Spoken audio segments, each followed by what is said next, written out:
জীবন দিব, মায়ের সম্মান কাউকে লুণ্ঠন করতে দেব না।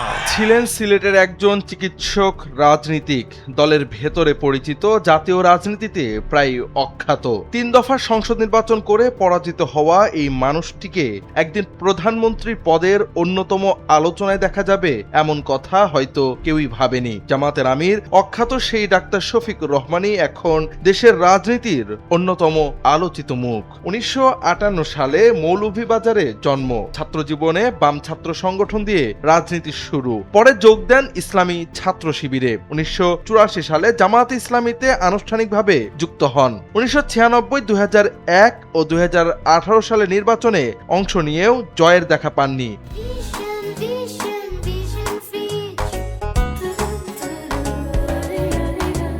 দীর্ঘ সময় দল ছিল দমন পীড়নের মুখে।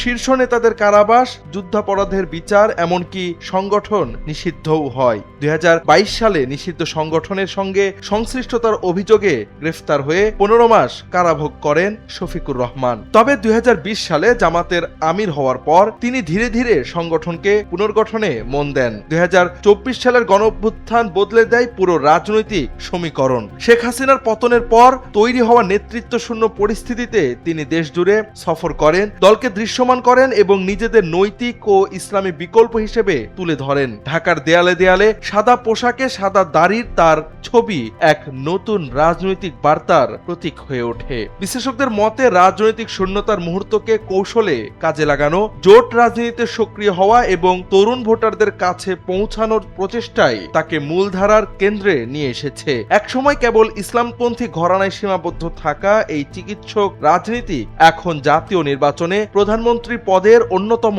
শক্ত প্রতিদ্বন্দ্বী। সময়ের নাটকীয় পালাবদলের এ এক বাস্তব উদাহরণ।